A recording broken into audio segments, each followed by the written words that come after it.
often I see the athletes who do most like mobility stuff before they can train, they're reminding themselves that they're in pain instead of just having that mindset of I can go into the gym and I can do my warm-up sets.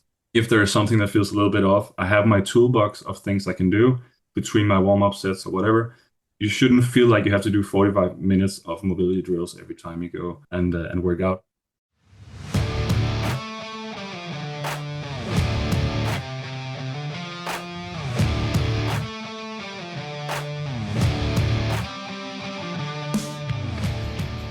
The fitness movement is brought to you by Zor Fitness. We offer coaching and individualized program design, as well as educational content for coaches and athletes. It's all at one place, zorfitness.com. Today I have Kasper Vinther on the show. He is a physiotherapist and strength coach, and he owns Nordic Performance Training, which is located in Copenhagen in Denmark. Kasper used to work at a practice before actually deciding to open up his own facility.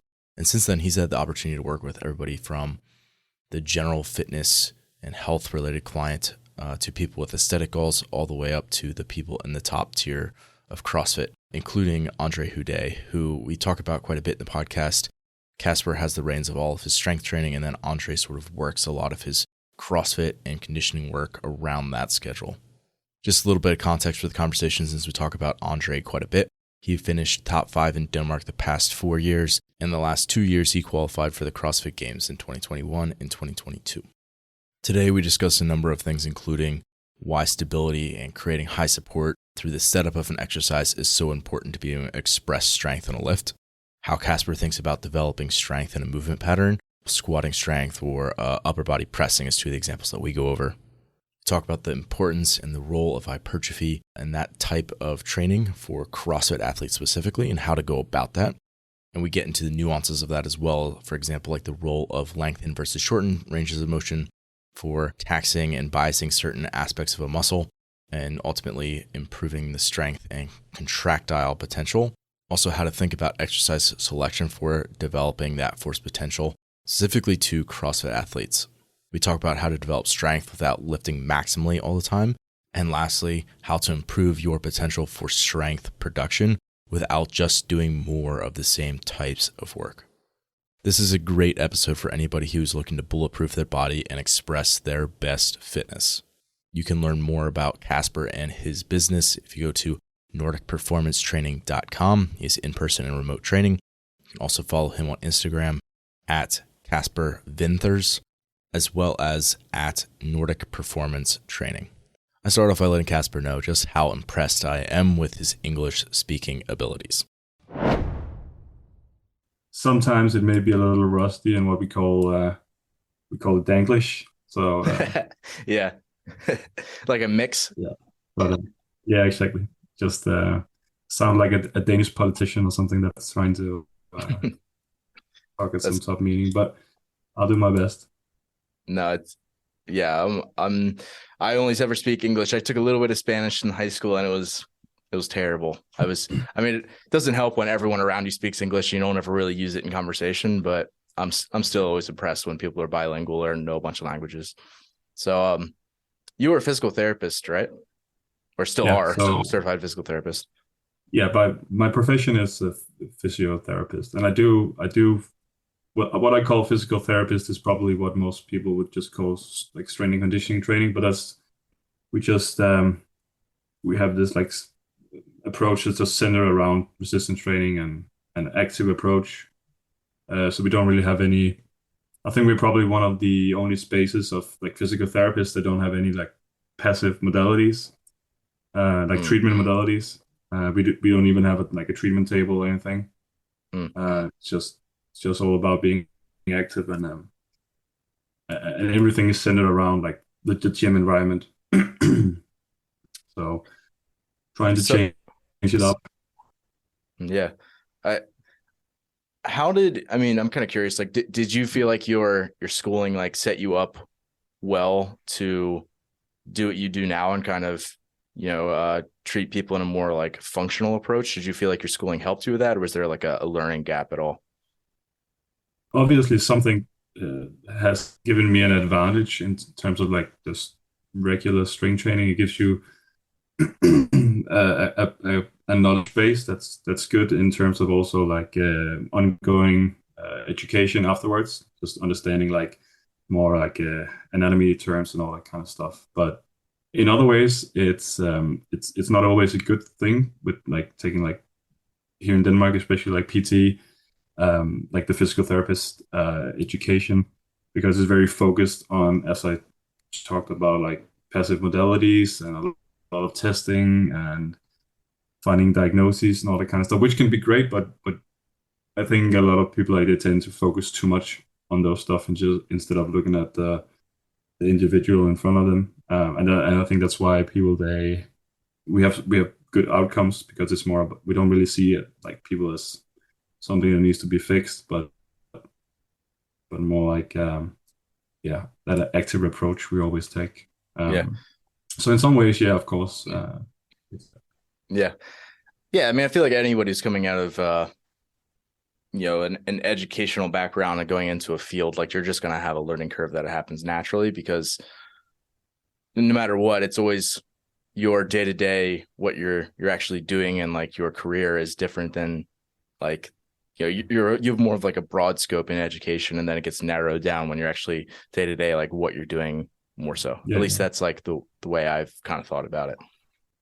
when I worked as a physical therapist, like the way we work on clinics and all that kind of stuff back in the days, we see a lot of people. So the thing you really learn is just speaking to people and like it's more people skills than anything else. That's at least what I feel like is most valuable. Yeah. So I heard you say before that you don't do like a lot of testing. You don't have like for example, like a movement screen that you take like new clients through. And it's more so just like you watching them as they're actually like doing their training, like you sort of get into training, or like that's at least how I interpreted what you said. Do you want to expand upon that anymore? Like what that intake process kind of looks like for someone that you're working with?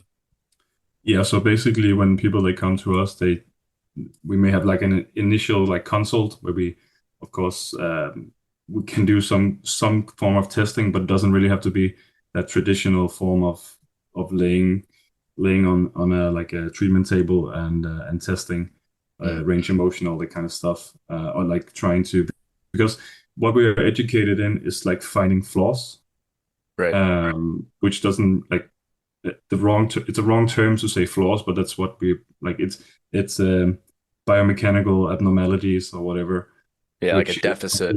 yeah, which often is completely irrelevant to test, and it's often a waste of time. We just need to like cover all like if there is any red flags or yellow flags, that's what we call it, things we have to take seriously. If not, then it's a good change of pace for people to not get like when people come if they have like some sort of pain issue or whatever, they've been to multiple other health care providers or physical therapists or chiropractors, whatever, and they've all been through the test several times, and everyone gets a different result.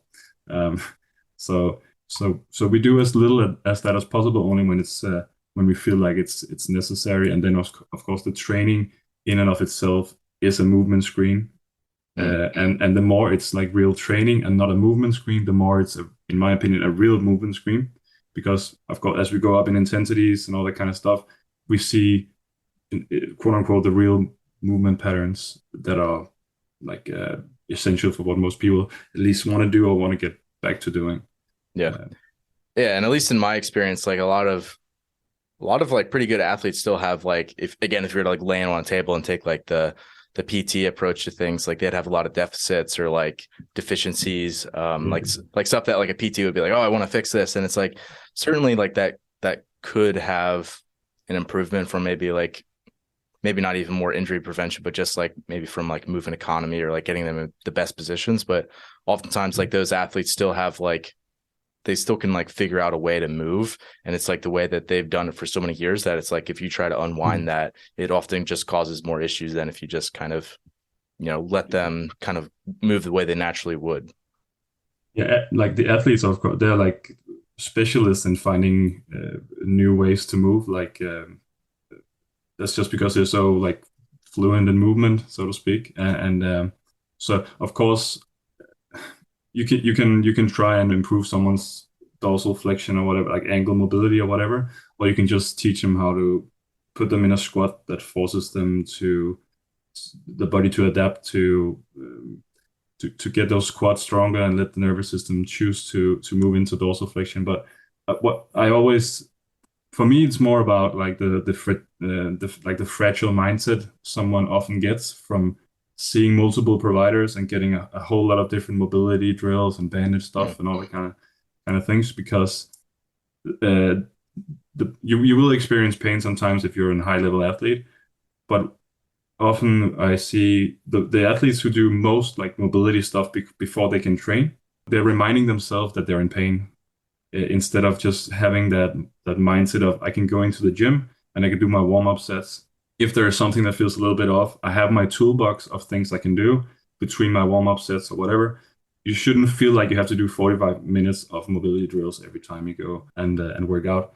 It's something I've heard from the clients I work with that responds well to this mindset, that when they get out of this mindset of having to do all their mobility stuff, it actually improves their sessions a whole lot. Also, like the whole, like, instead of wasting time laying on a foam roller on your mobile phone, you get to the gym, and that's the environment where you work out. It's not the environment where you do mobility drills. Yeah, that's definitely something that I've noticed is the athletes who can just do like some specific mobility, like for example, if they're back squatting, do like a couple of different variations of, getting into a squat basically, and then start actually doing the actual movement, like, and then building up and just doing the thing. Like if you can get used to doing that, like it seems counterintuitive, but almost like those people seem to have better longevity a lot of times in that movement. Whereas like the people like you're saying who are like really kind of use the whole, like I have to do all these activations and all these mobility drills and like all this, like, long protocol thing just to be able to get to the whatever, say they're doing a strength move to be able to get to that. They just like seem to, I don't know, they don't have as much longevity in my experience. No. Yeah, and it's also for me, if you feel like you have to do those type of stuffs, it may be something like in your mentality, but it could also just be maybe we should look at the programming instead. Maybe it's a volume issue or a load tolerance issue or something. And of course, if you're a high level athlete, you need to have those tools if you're in competition. But like in the training season and earlier, you shouldn't have to do those types of stuff, in my opinion. But everyone is different, and it's about the coach and the athlete. I wouldn't, if someone has been doing that for a long time, I wouldn't just on the first session say to them, no, that's stupid. Why are you doing this? Just challenge that mindset after working together for a period of time, and see if you can find like a common ground, and try out something else, because sometimes it's that simple. Just don't do stuff that reminds you that you're fragile or the feeling of fragility. So let's say you have an athlete and there's someone, for example, let's just say they're a CrossFitter, because that's a lot of people I work with. So it's an easy example for me. And you're just doing some of their strength and assistance work. Not just because that's a big part of the program, but let's say that you have somebody and they are that situation where that they have either joint stuff or they just feel like they have like this, again, like a laundry list that they have to go through. What kind of factors, like you were saying, how like you could manipulate volume or intensity or start to prune back some of that stuff? How might you start to like manipulate those factors to start to move them in the direction that you want them to go? It's a little hard to like. It depends on where they're at. Like how does everything look? Like I typically just move them as much as possible over to the way that I like to do it, because then I have like the framework from where we can change stuff going forward. And then of course like the movement quality and the exercise selection, all that kind of stuff, I feel like it makes a huge difference, because as a CrossFit athlete, you tend to do a whole lot of volume, like no matter what. So being more efficient in what we're doing for the strength and the accessory bodybuilding type stuff, whatever, will have a huge impact on the total like amount of volume you're doing. And it may sound counterintuitive saying like we're working on hypertrophy, and the volume it goes down because a lot of people they feel like increase in volume is like the main driver of hypertrophy. But look like learning how to move more efficiently and having good exercise selection, we can actually perform less and get more effective volume, quote unquote. Mm, So it's a very multifactorial approach. It's not like just go lower the volume or whatever. But right. I personally when it comes to volume, I personally like to have it as the volume as quote unquote low as possible, but then focus more on intensity factors. But because that's the stimulus where we just need to have enough uh, sufficient volume, and then we can always build it up.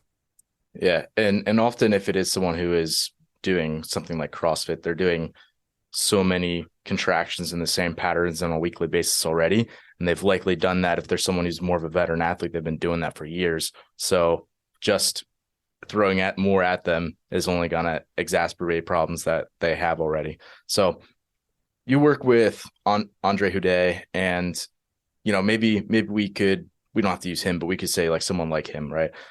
And I've heard him say that, like, for example, he really only tends to squat super heavy like once a week, and that's been a good frequency for him just because he's doing so many other squatting contractions in his like CrossFit training that's kind of a good frequency. Is that something that you kind of helped him arrive at, or maybe how you could just use him as an example? Like, how would you think about developing his squat in terms of volume and frequency throughout his week? Yeah, so I think typically when CrossFitters they seek out help in terms of getting stronger, they might look more to powerlifting and Olympic weightlifting, Yeah. where we have a sport that's only centered around 2 or 3 lifts, and we know that frequency it's a very efficient tool in terms of getting good at certain movements. So they take a program. Let's say you squat at least twice a week, but maybe three, bench 3 or 4, and then you deadlift twice maybe. If you're doing CrossFit at the same time, it should be pretty obvious that it may be too much. And with some lifters' mentality, they feel like they want to be better at something, so they just smash it very hard, and they like up the intensity, training close proximity to failure all the time. Where what I tend to do, or what we tend to do with high level CrossFit athletes, at least in the beginning, is somewhat the opposite. So we lower the frequency of a lift, and make sure that that's the primary day for, like, they have one primary day for that lift, where you need to be the strongest and have your highest amount of readiness and highest performance abilities.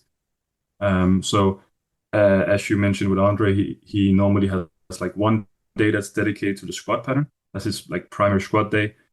Often we pair it with some presses, some delt work, and some quad accessory. But on this session, both the relative and the absolute loads will be the highest.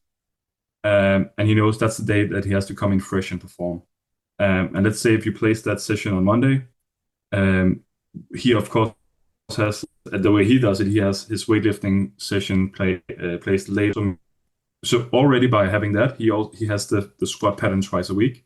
So that functions in some way as a secondary day.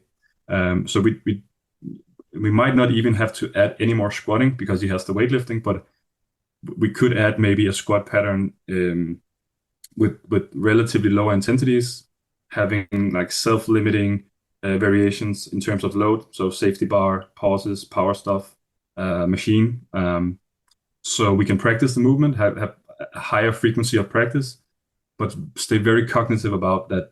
You still have fatigue left over from the primary session we did on Monday. So we're going to enter that session with a theoretically lower estimated 1 rep max, but that's okay because we don't have to push the intensities as much as we do on the primary day. So we manage fatigue levels, and make sure that he's as strong as possible on the primary day. And then we have that secondary day that induces less stress, but has the skill practice and a little bit more volume if we need it. And he's still able to recover, come back, and then peak on the primary sessions. So it's like the split you choose is in my opinion, extremely important. And there's a huge difference in, like, for me, I'm not an expert in CrossFit programming by any way, but it has to be a little bit different than what we do for like general population clients, which is what we before before I started work. Like Andre, he hired me to help him. That's all we worked with, and what the majority of the clients we help in our gym is, of course. So you might look at the training split and think it looks like an old school bodybuilding split. Like you have like three different sessions or four different sessions where you only have one muscle group. The frequency is mainly just once, and then you might have a secondary day, but very rarely do we have like tertiary days like you would if you were a high level powerlifter. And also it's CrossFit, so you're not going to be a specialist in squatting. You just need to continuously get a little bit better, and having higher frequency takes away from you practicing other stuff. But yeah, everyone is a bit different. But in my opinion, from what I've seen for CrossFitters, it tends to work very well with that setup. No, that makes a lot of sense to me. I mean, even for conditioning work, I've been going to like, before I would never run like a single session progression for like energy systems training for somebody. Like, you know, if I'm trying to improve their 2K row, like previously, like several years ago, like I wouldn't have ever run a progression that's like a 2K row progression, give that to them once a week. But if you're doing enough other conditioning work, it supports it where that one session becomes enough. And yeah, that totally makes sense as to why you're kind of going that route with things. So let's say somebody is trying to improve like overhead pressing and they're a CrossFit athlete, if we just stick on that example. Is it a similar thing where like one day you're probably focused on like their priority movement, which is like maybe more specific, maybe it's actually with like a barbell or something, and then it's maybe again like more of a secondary day to support that potentially down then like later on in the week, or would it be slightly different? It can be both. Like if we go the route with like a something like a 3 split or a quarter split, I will only have like the overhead press pattern once a week. We might have we can also use an upper lower split and then have some type of pressing twice a week. Mm-hmm. But again, like I would rather have them train it once a week and then see like slowly slow but sure progressions over a longer period of time, instead of course we could just like what I've been doing a little bit more recently is if it's a weak point and they're not very good at the exercise, because someone like Andre, he moves very well in everything, and he learns it. He can do it like just do an exercise once a month and still be a pretty good mover. Like yeah, his movement coordination is on point almost no matter what. He just needs a few practice lifts on the same day, and then he's good to go.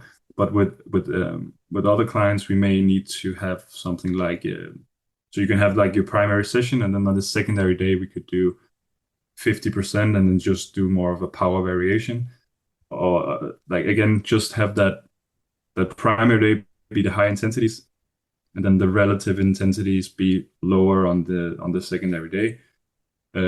Being cognitive that our estimated 1 rep max is of course low on the secondary day, but we need to have some movement practice or stimulate a bit more hypertrophy if it's hard for us to get enough volume in on one session. So it's a little hard to come with like specific setups for it, but that's more the thought process I have. Is we have one primary session, then we can have one day where we just stimulate the high threshold more units a bit and work on the movement coordination. But it's not a what we call a hot session made for where we need the adaptations to happen or get stimulated. So I prefer to give CrossFitters 3 or 4 days a week where it's very adaptation focused. And then from all the other volume they're doing, I know that they're hitting stuff again, and they're probably hitting more than they tell me. So I know they get a bit of the stimulus anyway, without me having to program more even more sessions than those 3 or 4 weekly sessions, or even 2, for that matter of fact. So, to you, what role does like having exercise selection that's where like a muscle's in like a lengthened or shortened position, and maybe you could just give like a brief example of like what you mean by that. But like how might you, for example, one of the things you mentioned was like potentially reducing the volume by getting a little bit more specific with things. And I think that's maybe one of the things that you were alluding to. Like, what would be an example of that? And then how might you manipulate that into an athlete's week?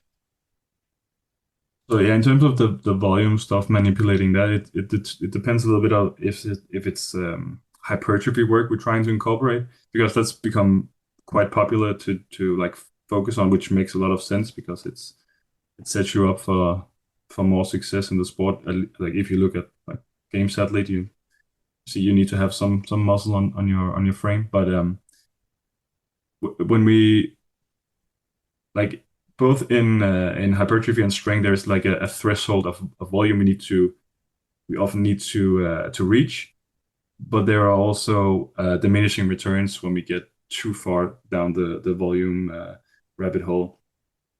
So if we're training for strength, so now we're not really talking so much about the length and shorten part, but I guess we can just allude back to that. But we of course we want more sets of relatively lower repetitions, the load being higher, but we stay further away from repetition failure, because each repetition is like the first repetition in a strength set, so to speak, is more stimulative than the last one because of the accumulated fatigue and because at the bar velocity starts to slow down. So total strength production capabilities that we are training in that movement becomes less and less as we get further into the session or into a set when the that's why we do back off sets and all that kind of stuff, where we make sure that we can keep a relatively high amount of force production on the set. But when we train for hypertrophy, it's a bit, you can see it a bit as the reverse, where we want to have enough repetitions that are relatively slow, because that's when we sense the most mechanical tension in the individual muscle fibers, which then stimulates to mechanotransduction to hypertrophy. And that's very costly in terms of recovery, because we tend to do that in more like lengthened exercises when we talk about hypertrophy, because that's where we can generate the most tension and we can get what's called stretch mediated hypertrophy. But it also comes with more of it comes with a price, like recovery wise, because it tends to lead to more mechanical trauma to the tissues we're training. And that's where we can start to not worry, but talk about which length we're training the muscles at. Because we have evidence that longer length are better for hypertrophy seen in isolation. But we also have evidence that suggests that shorter range exercises cause less CNS and peripheral fatigue and soreness. So we may move more of our like accessory movement, the volume we're doing there over to more shortened exercises, if you want to keep fatigue levels and soreness low. So, and that makes sense for even everyone from like beginners to advanced athletes. So beginners coming back from a vacation, whatever. We don't want them to wake up being too sore the next day. But athletes who are like getting close to competition, you're tapering, or you're just mitigating soreness, having those tools of moving more of your accessory to something that's hardest in the more shortened range can be pretty valuable. At least that's what we've been doing a lot with someone like Andre, who incorporates some like leg extensions, hamstring curls, all that kind of stuff to his training, instead of adding more accessory work that's hardest in the lengthened position as well, because he knows like the soreness, like you can perform if you're sore, of course, but it's a lot harder than if you feel more fresh. So I want him to leave each session still feeling pretty fresh when it's strength training, and come back to the next session feeling strong again. And as long as he gets enough volume in the lengthen he keeps on growing, then we're happy. So could you give some more examples of like exercises of that might be in like a shortened versus lengthened position, just for people listening that they could maybe like visualize it? So a classic example is something like a leg extension. So when it comes to quads, it's very hard to train them where they're maximally contracted. So you're in a relative degree of hip flexion, and your knee is totally extended when you're at the top of a leg extension. So all the quadriceps muscles are completely contracted. So that's the most shortened range you can get in for the quads. It doesn't have to be the most shortened range when you're training. It's just we have like it's a spectrum. But let's say, for example, if people are creating their own training program and they are training for, it could be either be strength or hypertrophy, and they have 6 sets of squats or whatever, instead of adding a sissy squat or some type of split squat that really targets the quads afterwards, you could incorporate leg extensions, because it's still going to work your quads. You're going to get some good stimulus, but it's way easier to recover from. And the same applies to something like hamstring curls. When you're lying hamstring curls, hardest tend to be, depends on the machine you're using, tends to be hardest in the short position. So you can get a bit more volume there, in relative to what you can do in a Romanian deadlift. As most people have done in like stiff-legged deadlift, they know they get sore if they push like only one set maybe, but you can do more sets of hamstring curls without getting super sore. So it's a way to get in more volume if needed, improve like proprioception and everything, just in the entire range of motion of the joint. And this is just from this is more like experience based, but doing like leg extensions, lateral raises that are like Y raises hard at the top, athletes tend to feel more like stable in their joints, catching stuff overhead. And if they have problems with the knee, front of the knee or whatever, I tend to use, and then we talked about movement assessments, just doing a set of leg extensions, see if they can extend the knee all the way up. If you're an elite athlete that can squat above hundreds of kilos, you should be able to extend your knee all the way off. If not, I see that's like something that we can, like a low-hanging fruit that we can improve. Yeah. And we don't really know the mechanisms why that should help, or if it's a placebo or whatever, but it's something that we could work on. Yeah. It seems like a lot of, again, if I just go back to CrossFitters, because that's who I work with a lot, it's like, man, a lot of them lack the end range of motion, like you're saying, in the shortened position in particular. So when they're overhead, that last little bit of like actually having control of that range of motion, like same thing, like oftentimes with the amount of squatting that they're doing, like they don't get like that terminal knee extension as much. Certainly a lot of CrossFitters lack just hamstring strength overall. So like there's lots of things, like even hip extension, like you think with all the weightlifting that they do that they'd have great hip extension. A lot of them don't.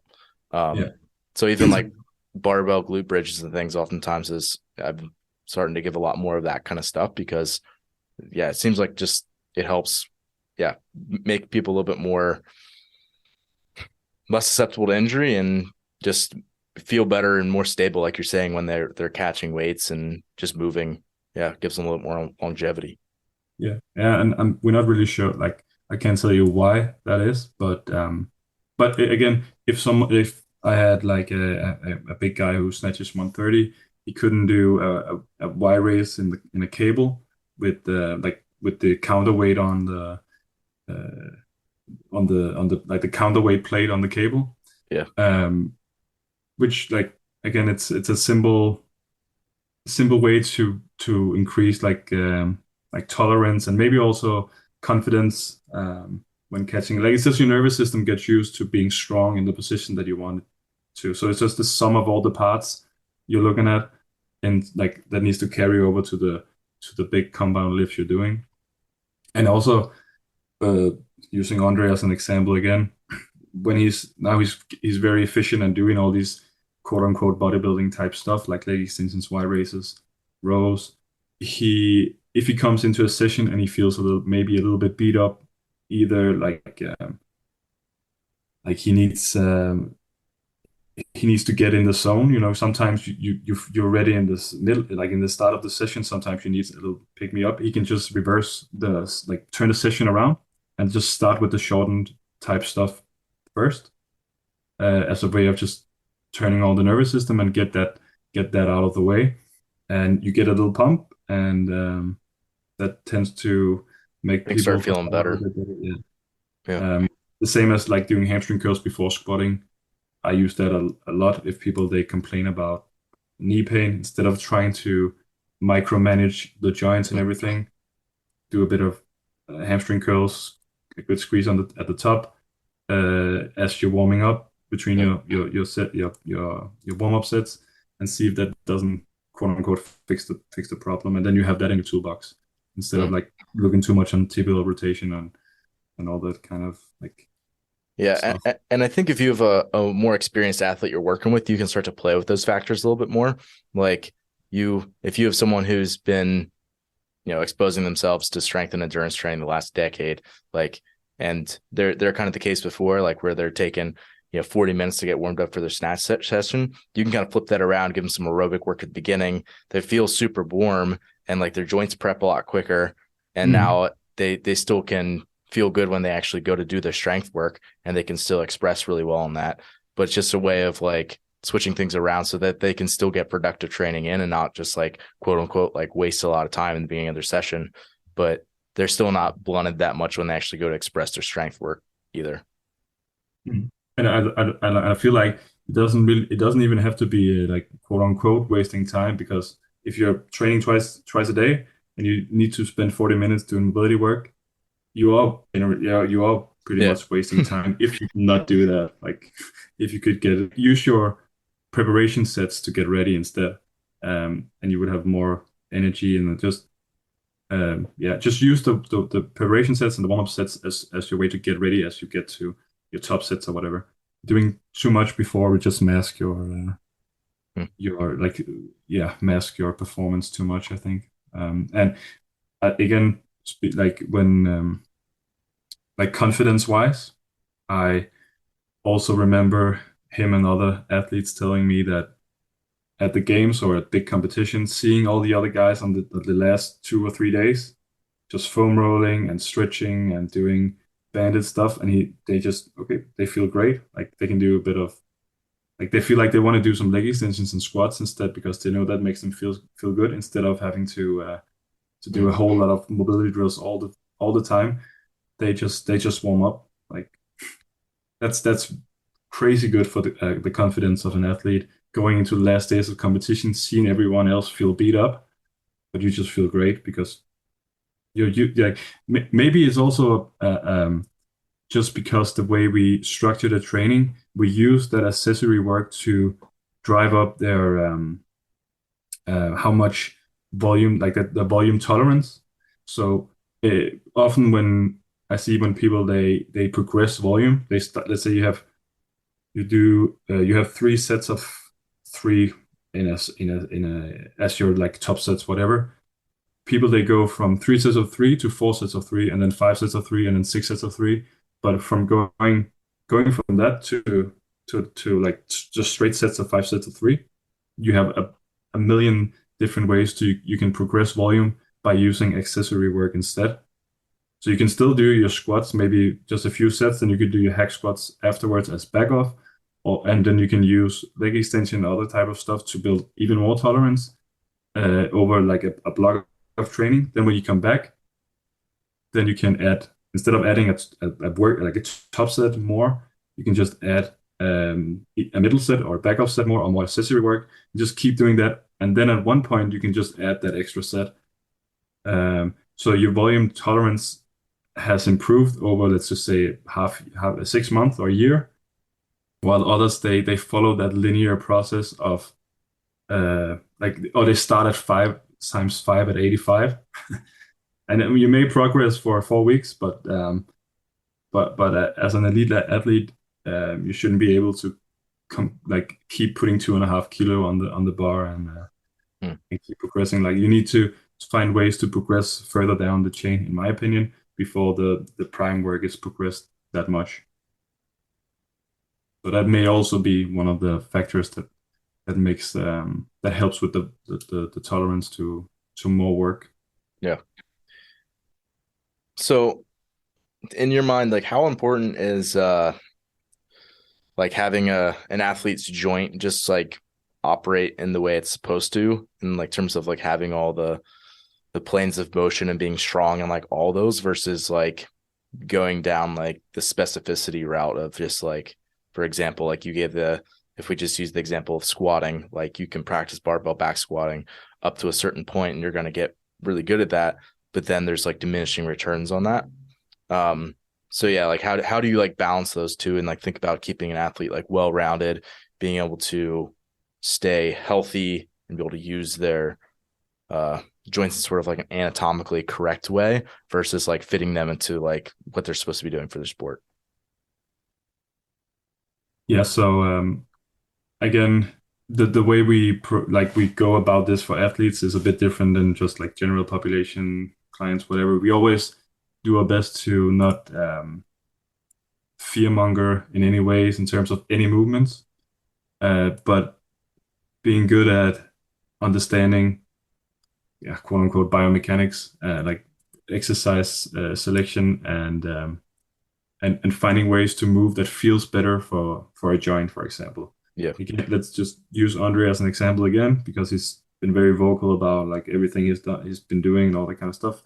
Um, he had a lot of like elbow problems, uh, classic like CrossFit stuff with Yep. like tendinitis and chronic elbow pain, all that kind of stuff.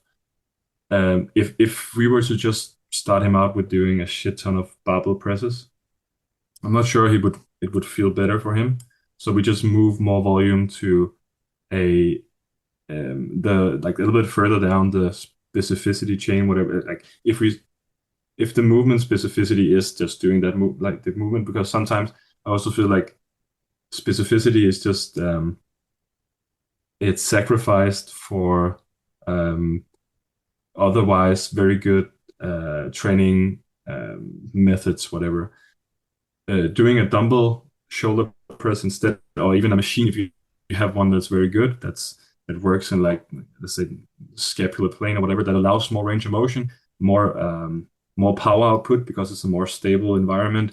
It's more lengthened, it's more specific, it builds more muscle, that it feels better on the elbows.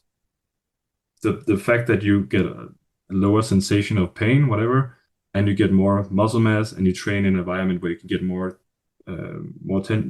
total force output and tension. When you get back to, say, barbell lifting again, you just need to practice the movement, of course, but then we often see that it has a huge carryover, and you can press more weight afterwards.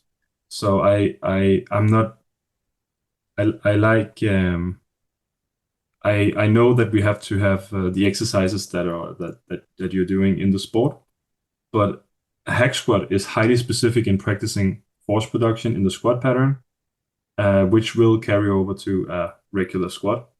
And a lat pull down is, in my opinion, very specific to practicing force output that looks something like a rope climb, builds massive lats. It's going to help you. And they're very easy to overload. Just like when you, and in my opinion, they're like, that's the basics. It's not, the barbell stuff is not the basics. And these basics have carryover to specific stuff, just as when you do a lot of simple, as you talked about, improving the row, like doing concept two machines, building aerobic base. It carries over into metcons if you know how to do the skills, the necessary skills in the movement of the workout. Of course, you need to practice like combining exercises, all that kind of stuff. But it's very easy. It's much easier for you to overload aerobic base, or we'll do a view. That's why you do a view two max or test on a bike. You don't do it in a metcon. Like it's easier to overload. And if you're a soccer player and you want to get in better shape, it's normal for them to use machines. It's not like you don't have to only play soccer to get better. It's just a matter of how you view exercise selection. And yeah, it all falls back to like increasing force production capabilities when we're speaking strength, finding exercises that are like quote unquote similar enough, like the same type of vectors that transfers to the specific sport environment, and then we can train both in like stable and less stable environments, and usually it carries over great. Yeah. So if people don't follow you on Instagram, they should, because you post really good stuff all the time. But one of the things I've seen you post on there is like, it's just you pay relative to other people who I've seen just do like more strength accessory type stuff. You pay way more attention to the setups of lifts. You get way more intricate in how you think about helping an athlete create stability so that they can express power output really well. And is that just going back to like you want them to be able to produce the most amount of force possible in a given range? Is that why? Yeah, so in terms of this the overall like setup, that for me that's the most important thing to learn if you're training people one-on-one. One of the most important like specific things you need to learn, because if you have a good setup, then everything like from the get-go, the movement is you don't really have to have a lot of cues besides like press hard and power and all that kind of stuff. You don't have to micromanage anything, because if you're in a good position from the start of the lift, the athlete is just gonna self-organize perfectly as they start to do more reps. But we we love using like, and one of the things that has caught a lot of like more like a lot, but some people's attention is that we use machines quite a lot, and we try to use exercises more stable, what people could refer to as like bodybuilding type stuff. And we incorporate external stability and a lot of different constraints. And so to answer why it's important to do this, it's a great idea to really let people understand what we mean by strength, because for me, strength is means producing force, and getting stronger means being able to produce more force than you were previously capable of. And if you're in stable exercises, they allow for you to use a higher amount of both absolute and relative intensity.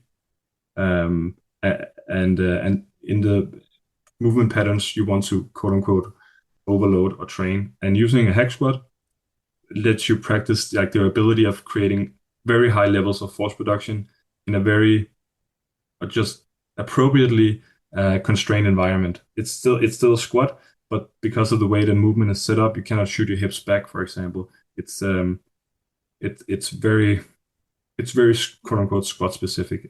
It makes it way easier to focus purely on your output, like the force output you do, and the intensity of your contractions, compared to if you're doing more complex non-constrained exercises like free weight movements, where something like a barbell squat would be on the other end of the spectrum if we were placing the hack and a barbell squat on like our own little theoretical continuum of squat patterns.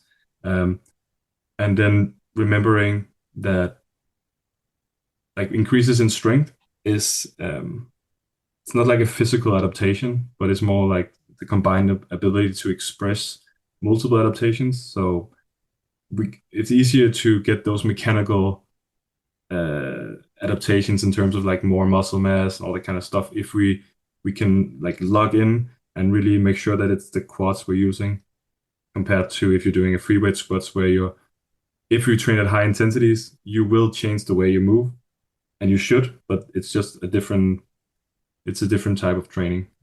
It's hard to overload the specific positions that we want to at high intensities, because things are going to change.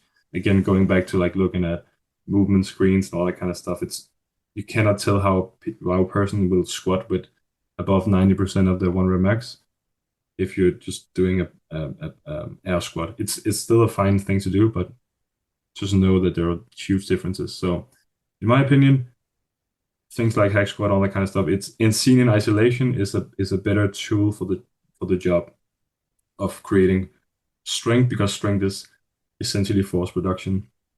And then we just need to find good ways to carry that over into the specific exercises and learn the movement coordinations and all that stuff from this quote unquote base of general strength training, or the basics, as I like to call it. Yeah, and I would say you could probably argue that for a lot of athletes, especially people who have been around a while, they move well. You're saying like an Andre who he does a movement once a month and it's still pretty refined, like a couple warm-up sets and he's ready to go. Especially for people like that, it's like you don't need a ton more practice of the specifics. Like you just need a higher ceiling and, to be able to train the right systems. So to constrain the movement, like you're saying, it allows them to express maximally their strength without having any technical breakdown that kind of you could call it like maladaptation, basically, like not getting the thing that you want out of it. It just kind of it makes sure that you're able to get exactly what you want from a specific exercise to help it improve.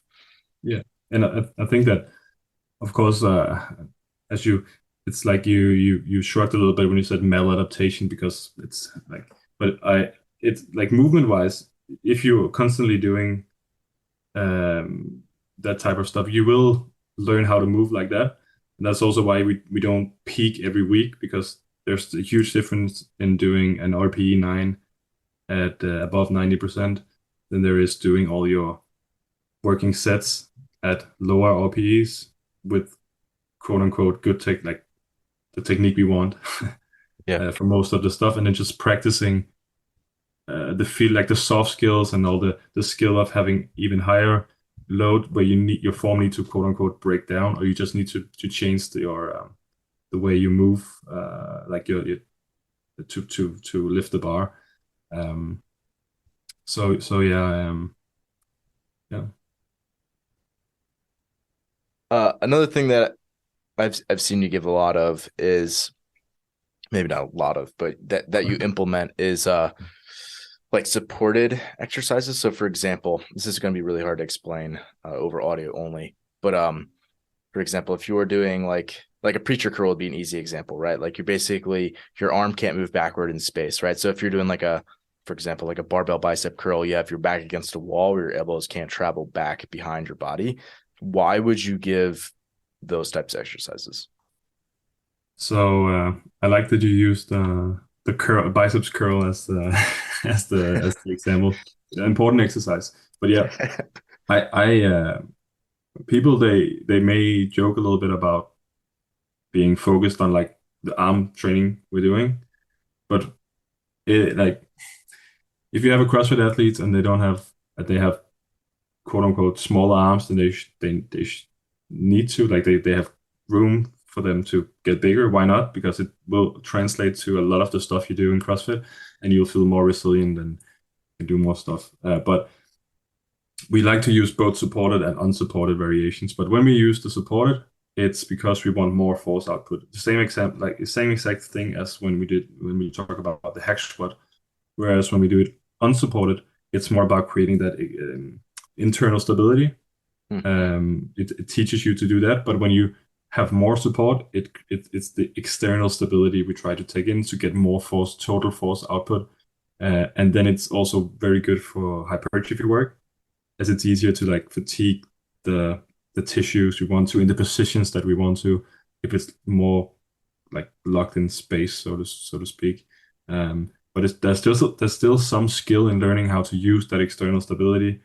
And the funny thing is, using preacher curl, like just a single arm dumbbell preacher curl that's very well supported.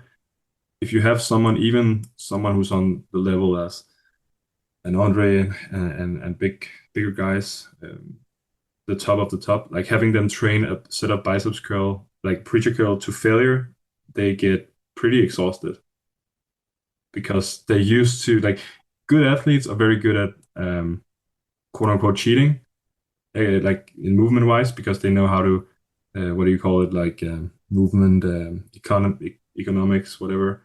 Um, but if you like that isolation stuff, just and it's not only CrossFitters, but everyone take like if you have muscle mass and you take a biceps preacher curl to failure, you will get out of breath.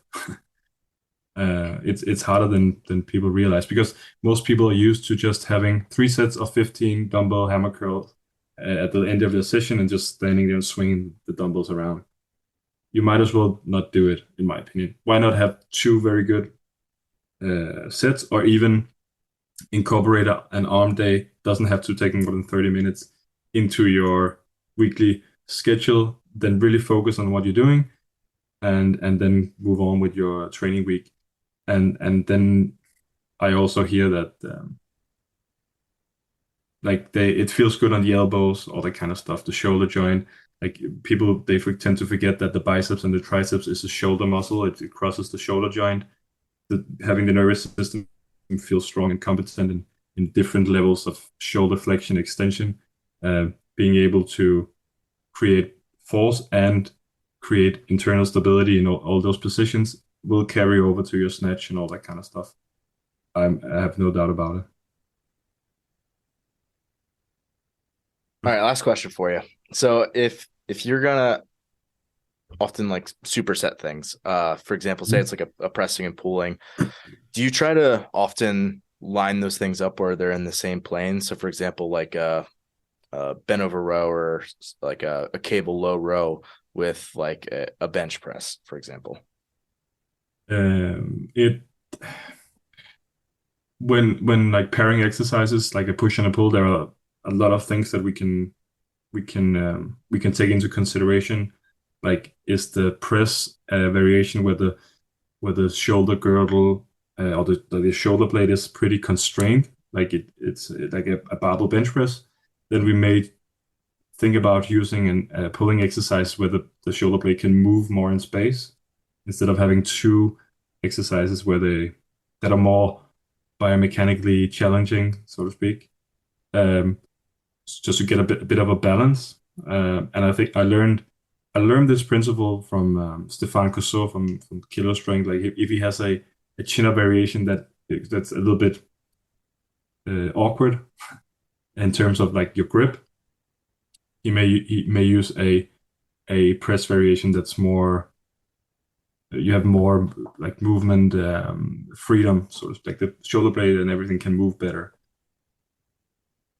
So that's one way to think about it. You can also go more like the almost like in one route where you very like fiber type, like fiber specific. So if you do a press for the clavicular pec, or maybe like a press around fly or something, you can think, okay, if I shortened that clavicular pec fibers to the upmost fibers of the chest, that's that's the position where my lowest lat fibers, the iliac lat, is lengthened. So you can do, instead of just being thinking agonistic, antagonistic superset being chest and back, you can think iliac lat and clavicular pec, and you can do the same. So if you're doing a dip, you're doing more like a high to low, a low to high row and a high to low push. So you're pushing in the same plane. That's you could play around with that, but for most people, I'm not sure it really matters. But I'm glad that I know these types of exercises like press arounds that Kasim Hansen made famous, and because there may be like someone like Andre who he wants to be the best in the world, and if we see like the top of his chest, there are room for more muscle mass. He didn't really have a lot of that, so it's very easy to incorporate some clavicular work, and then behold, 2 years later, we have a wall-facing handstand push-up, and he feels like he's just like, yes, I like all the muscle mass he built. He can really, like we talk about this often, like he feels like he can change from using more anterior delt clavicular because he's so good at the pressing angles Like clavicular is more like narrow. Anterior delt, you go a little bit further out. And he just killed that workout. Like big, strong guys, like big shoulders, and he just flew past. And of course, he's also good at the ergo bike. But yeah. So like, why not? If it's your job and your entire life is revolved around being the best athlete you can be, you can try to find those quote unquote weak points and try to improve them. And it's not because of aesthetics like a bodybuilder would do, but it's just make sure that you have muscle mass everywhere that can help you in the exercises you want to do. So yeah, and then one other example we had with it has nothing to do with this, like using the gym to work on the things that may carry over into competition. It's the same principle as playing around with like your rest intervals. We used to do like I think we did 10 sets of 2 hack squats in one session where we had 10-minute rest between each set. It sounds from a lot of people it sounds like crazy long rest periods. But then again, go to Dubai like Dubai championships. They have clean and jerks with like he had like 15 minutes between lifts, and there's no stressing out because he's tried that at the gym. And now he's at the competition floor. He knows that he can like he actually performs better when he has like this long rest, and it makes sense because of the system we're training. But like CrossFitters are used to like EMOMs and all that kind of stuff instead of like really resting. So you can use the gym to make sure that you're used to like these scenarios that can happen in competition. I love it. And now we're speaking like very elite like type stuff. Like yeah. I think you're gonna continue to get some good publicity as you should. I hope to see you continue to grow. I mean, the stuff you're doing is certainly unique, and it's not just unique, but it's like sound, like it's good. Yeah, man. I don't feel like sometimes people think that I do stuff like very differently, but it's the print like it's still the same principles that like applying like just I feel like sometimes when it comes to like helping CrossFit athletes that I just give them what like makes sense, so to speak. It's like because if you Yeah. think if you like been in a like a method of training for so long, there may be pieces that you don't really see that are pretty easy to incorporate, and that's also the cool thing about CrossFit. Like every year, when I think athletes they reach out and learn stuff, like Andre is very good at, they incorporate it into their own programs, and it just expands very very fast in terms of like as like when like Chris Hinshaw came to like the aerobic stuff and all that.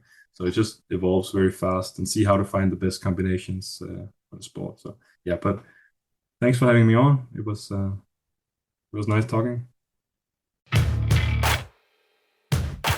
Thanks for listening today.